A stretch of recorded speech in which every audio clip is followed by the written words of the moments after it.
Hi hello నమస్తే welcome to Shakuntala's healthy and easy recipes. ఈరోజు అలసందలతో గారెలు చేసుకుందాం. ఇవి టేస్ట్ చాలా బాగుంటాయి, చేసుకోవటం కూడా ఈజీ.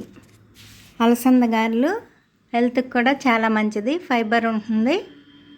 ఇప్పుడు అది ఎలా తయారు చేసుకోవాలో చూడండి.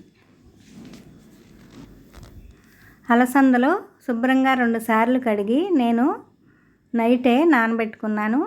ఇప్పుడు పొద్దున్నే ఆ వాటర్ వంపేసి ఫ్రెష్ వాటర్ పోసుకున్నాను. ఇప్పుడు మిక్సీ పట్టుకుందాం. వాటికి 2 ఇంచుల అల్లం ముక్క, 4-5 పచ్చిమిర్చి, కరివేపాకు. పచ్చిమిర్చి మీ టేస్ట్కి తగినట్టు వేసుకోండి.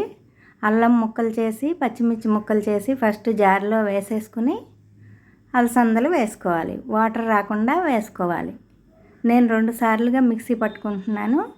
ముందు సగం వేసి మిక్సీ పట్టుకుని తర్వాత మిగతా సగం వేసుకుంటాను. అలా బరకగా కొంచెం బరకగా వస్తుంది.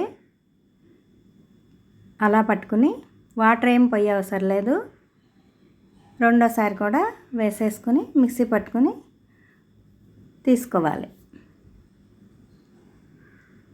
అలసందలో ఊరినేనే నానిపోతాయి, నలగటం కూడా ఊరినేనే నలుగుతుంది.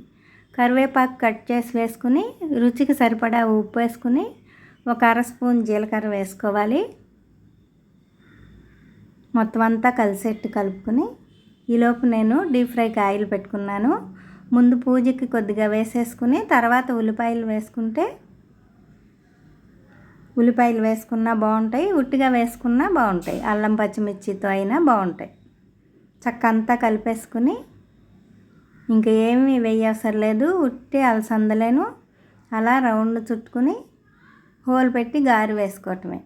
ఇలా రానాళ్ళు ప్లాస్టిక్ కవర్ మీద అయినా చేసి వేసుకోవచ్చు. చాలా ఈజీగా చేసుకోవచ్చు ఈ గారెలు. అలా వేసుకోవటమే. ఇప్పుడు డీప్ ఫ్రైకి ఆయిల్ పెట్టుకుని వేడెక్కిన దానిలో ఒక్కొక్కటిగా చేసి వేసుకోవాలి. వీటికి చేయి తడి కూడా అవసరం లేదు. మినపగారెల్లాగా మామూలు శనగ వడలు వేసుకున్నట్టు వేసుకోవటమే. అన్నీ ఒక్కొక్కటిగా వేసుకుని చక్కగా ఒక సైడ్ కాలాక రెండో సైడ్కి తిప్పుకోవాలి. వెంటనే తిప్పుకోకూడదు. శనగ వడలు అయితే అందరికీ డైజెషన్ ప్రాబ్లం అంటారు, శనగలు అరగవని. మినప్పప్పు కూడా కొంతమందికి వాతం అని తినరు. అలాంటి వాళ్ళు ఈ బొబ్బర్ల వడలు వేసుకుంటే చాలా తేలిగ్గా జీర్ణం అవుతాయి, ఎవరైనా తినొచ్చు. ఇప్పుడు నేను మిగతా దానిలో ఉల్లిపాయలు వేసుకుంటున్నాను. వాటిని ఒక సైడ్ కాలాక రెండో సైడ్కి తిప్పుకుని చక్కగా అన్నీ మంచిగా ఫ్రై చేసుకోవాలి. మన ఛానల్ని ఫస్ట్ టైం చూస్తుంటే సబ్స్క్రైబ్ చేసుకోండి, వీడియోని లైక్ చేయండి. వీడియోని లైక్ చేయటం వలన మరింతమందికి వీడియో వెళ్తుంది. చక్కగా అన్నీ మంచి కలర్ వచ్చే వరకు వేపి తీసుకోవాలి. మిగతావన్నీ కూడా అలాగే చేసుకుంటే పూజ దగ్గర ఉల్లిపాయలు లేకుండా పెట్టుకుంటాం కదా. నేను వరలక్ష్మి వ్రతం రోజు చేశాను అలసంద గారెలు ప్రసాదంగా. పొంగల్తో పాటు అలసంద గారెలు కూడా ప్రసాదంగా పెట్టుకుని పూజ చేసుకోవచ్చు. ఉట్టిగా తినాలనుకున్నప్పుడు కూడా, గారెలు చేసుకుందాం అన్నప్పుడు కూడా ఈ గారెలు చాలా బాగుంటాయి. మిగతావి కూడా అలాగే చేసుకోవాలి.